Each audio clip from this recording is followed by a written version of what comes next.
President Tinubu presents 2025 budget appropriation to National Assembly. With the process to arrive at our collective desired destination.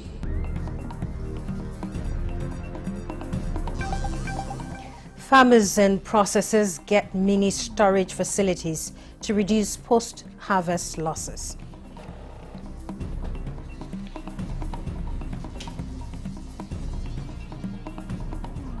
Federal government launches Operation Safeguard Our Roads.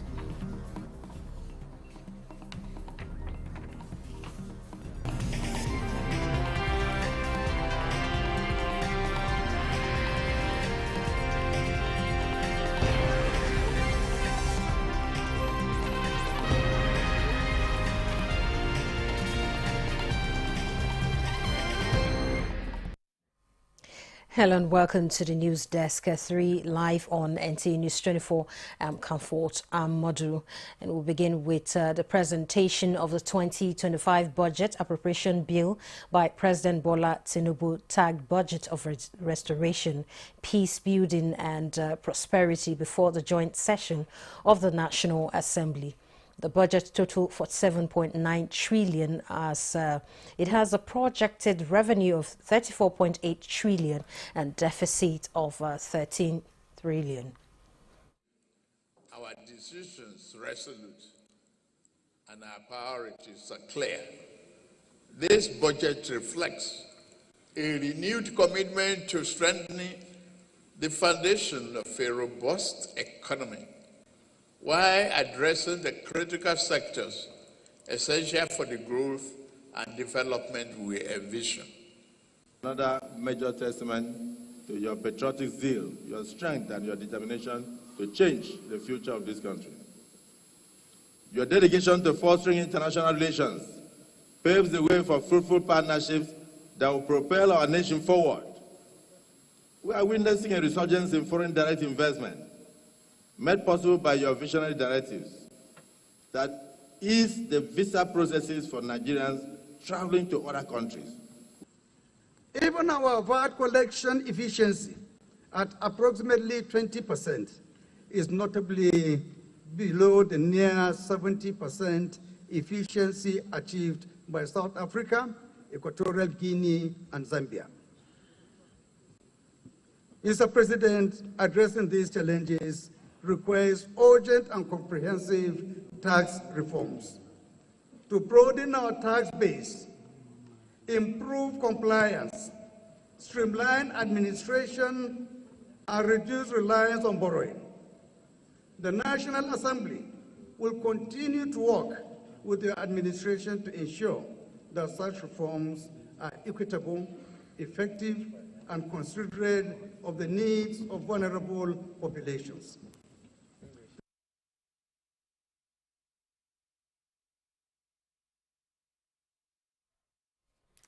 All right, let's join Mitaire Ikpen, who was there on the floor while the president presented the appropriation bill, to give us like a summary of the presentation and the expectation from the National Assembly. Hello, Mitaire. Thank you, Comfort.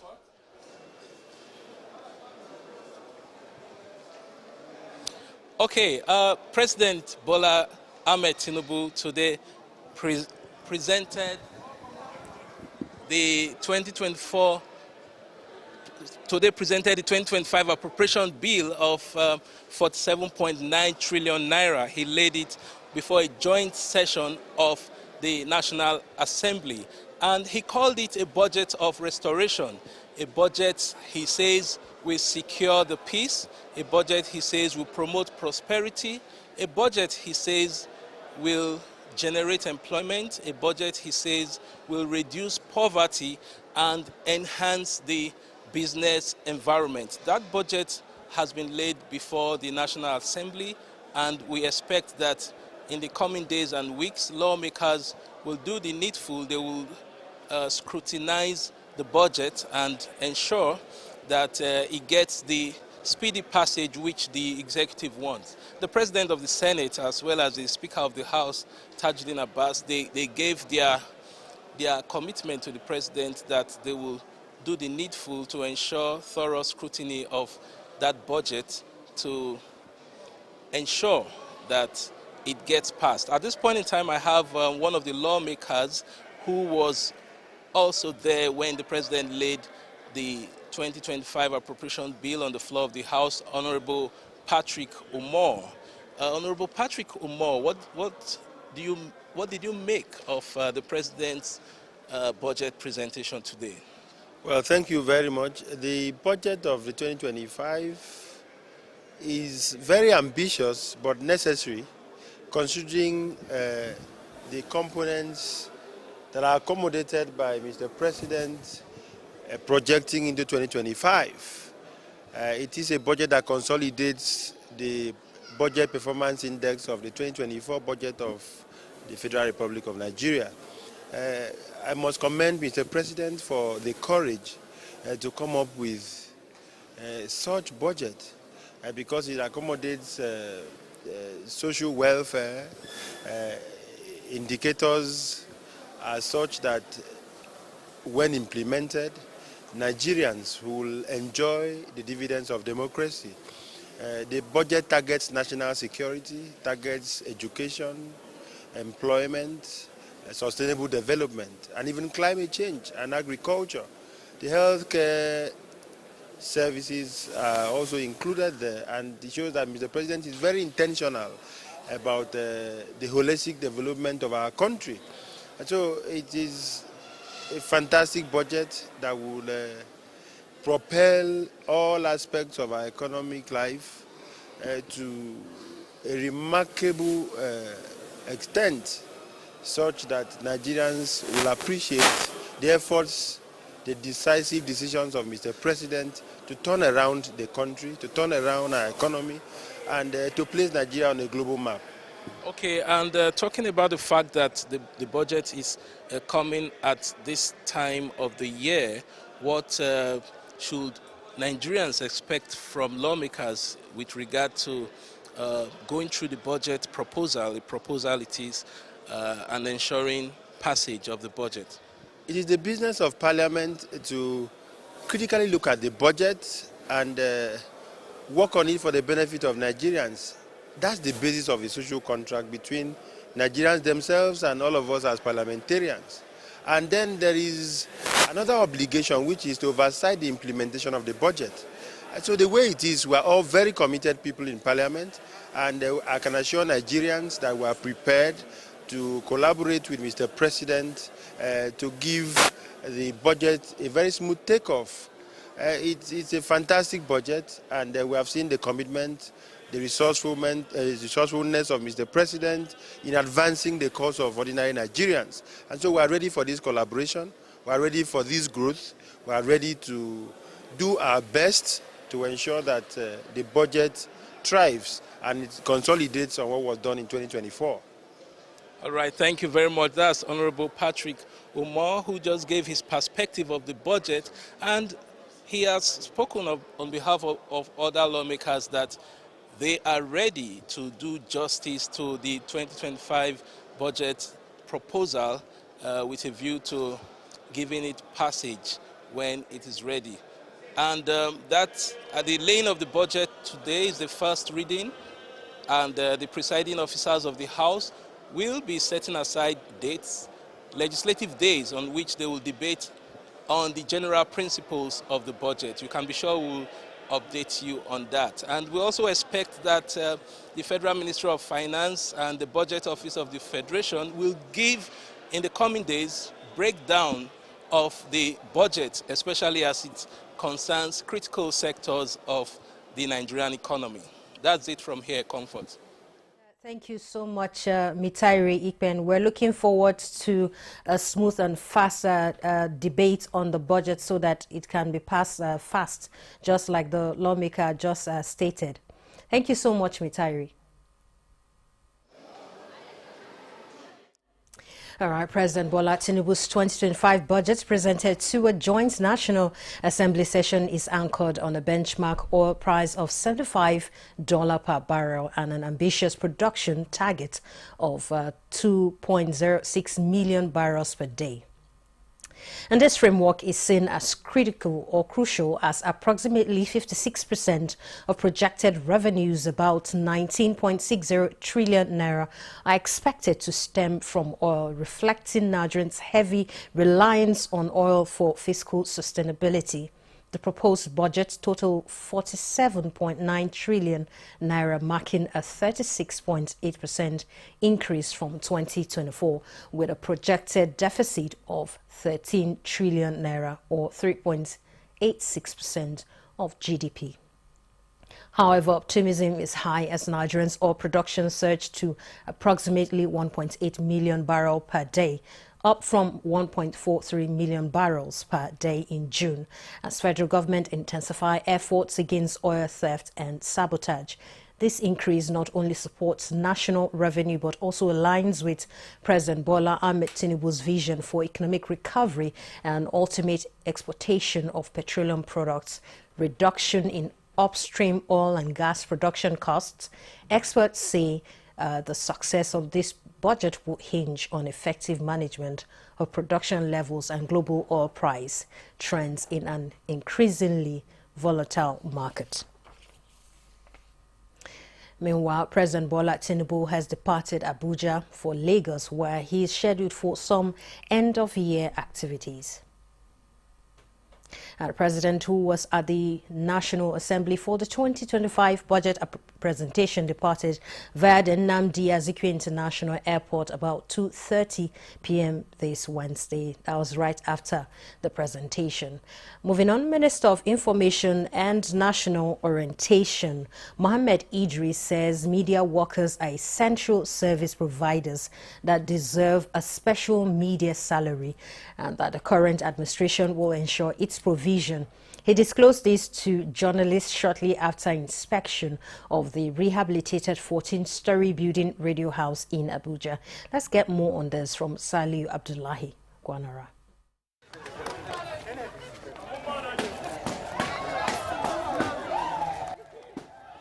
Elated staff of the Ministry of Information and National Orientation welcoming the man responsible for the facelift of the Radio House. And on behalf of Mr. President, who has made this possible, I want to cut this ribbon as a sign of the reopening of the refurbished Radio House. To God be the glory. It is indeed a new dawn for the staff here after more than 3 decades of enjoying this kind of working environment. Staff have started coming to work more than before, because before there was nowhere to even ease yourself and all of that, but you've made all that easy for us. Thank you so much, Honorable Minister. We present to you this award. What we need to do is now to reciprocate this gesture. We need to show better commitment, dedication to duty. The Tinubu administration has carried out this major rehabilitation of the 14th-floor Radio House with new floors, walls, furniture, interior and exterior refurbishment, including the construction of a new gate. Today we are occupying about 8 floors out of this number of floors, and so we are the dominant occupants here. And I thought that wherever you walk should look very good. This is first. As the chief image maker of the country, I mean, this should look at least we have a minimal standard for it, and Mr. President graciously approved funds and enabled us to carry it out. Today, I'm proud to say that after almost 20 years of lack of rehabilitation here, the Radio House is back alive again. The staff are happy, all the offices are functioning, the air conditioning systems are working, the toilets have been rehabilitated, and I'm happy working here, and I'm sure all the staff, you've heard from the union leaders, you've heard from the acting permanent secretary, you've heard from other senior management staff of the Ministry of Information and National Orientation. Now, this is one part of it. The other part is what the Mr. President is also doing, improving on the facilities of all the parastatals, the Nigerian Television Authority, Federal Radio Corporation of Nigeria, Voice of Nigeria, News Agency of Nigeria, to align them with his vision, to enable them to function as 21st century organizations. And we're already seeing that plans have reached an advanced stage. The President has approved funding for us to begin that process. The decay is so much. Sometimes I leave the office at 7 o'clock, 8 o'clock. I'll just be inside the office working. By the time I know it's already 8, I'll just start trying to run home. And this is because of the conducive and comfortable environment. Then, from the newly refurbished seat of the government image maker, comes this morale booster to media workers beyond the provision of a conducive atmosphere. Because of the role that the media plays, because of the kind of function, during hazards, during rain, during shine, whatever time, during holidays, the media people are all out there working. Therefore, we desire for them a salary structure that depicts the kind of work that they do for our country. And I hope that this we are going to achieve. But I know, as you know, it's not just a day's work. It's just the beginning of the work. But surely, I believe we'll get there. Imagine a good working environment and a better take-home package that is commensurate to the services of a media worker, all by the government of renewed hope. In Abuja, Salihu Abdullahi Gwanara, NTA News. And the federal government is also doing a lot to safeguard our roads. We'll be taking a look at the current efforts in Sokoto State. But first, let's take this break.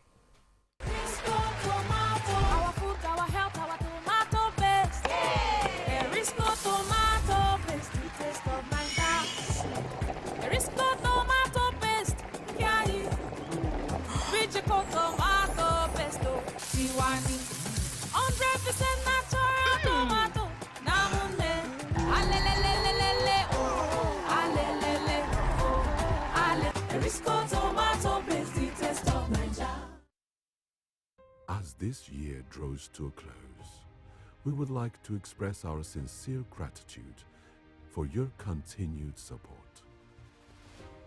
From breaking news to heartwarming stories, we are committed to bringing you credible content and delivering captivating programs that keep you glued to your screens. Our team is committed to providing exceptional service to delight our clients. We say thank you to those who have supported us through the year, from government agencies to corporate clients, political parties, religious bodies, and, most importantly, our viewers. As we welcome the new year, we look ahead with a promise to bring you the best in broadcasting as we continue this journey with you. Season's greetings from all of us at NTA. Thanks for staying with us. In its commitment towards aggressive road infrastructure, the federal government has launched Operation Safeguard Our Nation or nation roads across the country. Minister of State for Works, Mohammed Bello, while inaugurating the general maintenance work on the Sokoto-Ilela Niger Border Road or Niger Border Road, said the initiative aims to cure or curb the destructive activities of vehicles that damage roads and projects. The transboundary road holds immense commercial potential, and its development is expected to generate employment opportunities and reduce insecurity in the region. The launch of the Operation Safeguard Our Roads aimed to curb destructive activities of vehicles that damage roads. As part of these efforts, 58 out of the 86 kilometers Sokoto-Ilela border road have been repaired to enhance business activities. This will underscore the government's commitment to protecting the country's road infrastructure and ensuring the safety of its citizens. Minister of State for Works explained that government spent a significant amount on road rehabilitation and maintenance annually and will no longer tolerate reckless vehicle owners who deliberately destroy roads, emphasizing that roads are government assets designed to provide qualitative transportation system and enhance the socio-economic well-being of its citizens. The passion, the zeal, that Mr. President is taking, the challenge of this, running the affairs of this country, we need to support him. So that is why we are so glad, so happy that we have him, and FEMA is ever ready to make sure that we support the Mr. President agenda in realizing this noble objective. This is a seasonal program, runs throughout the year, ensuring that roads are kept in good condition to offer value to road users and improve the joint-time experience of road users in Nigeria. As part of the working visit, Goronyo inaugurated solar power streetlight project executed by Federal Road Maintenance Agency at the Sultan Abubakar International Airport and nearby, describing the project as a life-saving aim at enhancing security surveillance for the public. Bismillahirrahmanirrahim. Osman Zubairu, NTA News. The federal government is offering mini storage facilities to smallholder farmers and processors to help reduce post-harvest losses. The storage equipment have been equipped by the Nigerian Stored Products Research Institute. Musa Babali reports. In rural areas, many farmers dry their produce in open spaces, often right on the road. The produce, especially grains, are stored in local silos or makeshift stores. This method is particularly common among onion farmers in states where the crop is predominantly grown. These farmers in Kore local government area of Sokoto State told me that out of every 20 bags of onions stored, about 4 or 5 bags perish. This aligns with reports indicating that 30 to 50% of Nigeria's annual harvest is wasted as a result of poor handling and storage. Sometimes you produce up to, let's say, 25 tons, per hectare, and then you now have 80% of that wasted, simply because you don't have a proper storage facility. In response to these significant post-harvest losses, the federal government is implementing various measures, including the provision of drying and storage equipment, especially designed for farmers and processors. And today, the federal government is now pilot testing the distribution of parabolic dryers and the silos, with the aim of making sure that the sole beneficiaries are the cottage small-scale partners. You can store as much raw materials as you can now at the appropriate moisture content, and it will last long for you as much as you want to keep them and use them. Selected farmers and cottage industrialists will receive this equipment to assess its effectiveness in real-world conditions. Musa Baba Aliyu, NTA News. Now, the power of culture was on full display as the Federal Ministry of Arts, Culture, Tourism and Creative Economy, in collaboration with UNESCO, hosted the World Culture Day and the World International Day for Monuments and Sites in Abuja, with the theme Our Shared Stories, Celebrating Together. Daniel Aderi was there.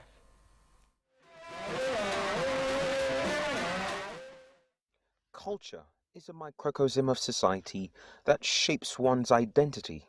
From the north to the east, west and south, Nigeria is home to diverse cultures that ooze beauty, glamour, strength, aura, and excellence.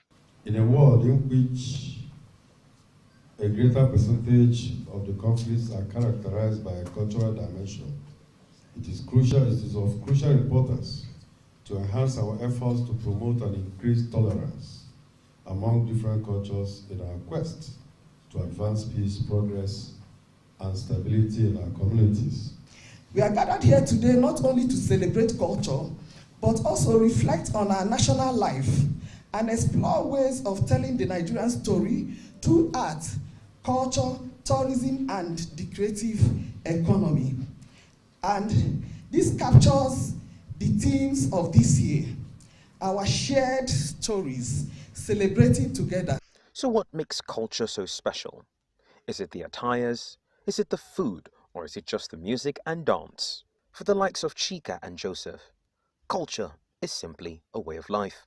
Sometimes I'll sit down and imagine something, and at the end of the day, I'll be able to bring it out. Actually, that is what motivated me. And Nigeria is blessed with diverse, culture. a lot of culture. So it gives us room to play with a lot of things. As a Yoruba woman, I love the culture and the music, their dressing, like it's just so superb. Like when you see Yoruba people, you just know that yes, these are Yoruba people. They're like different. The aura is just different.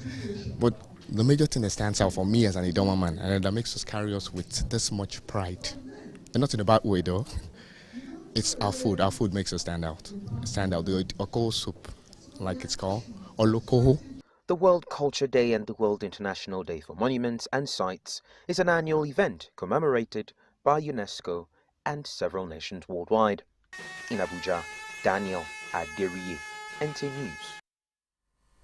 Of course, through culture, we can stay together and work better together. That's the news. Many thanks for watching. I'm Comfort. I'm Modu.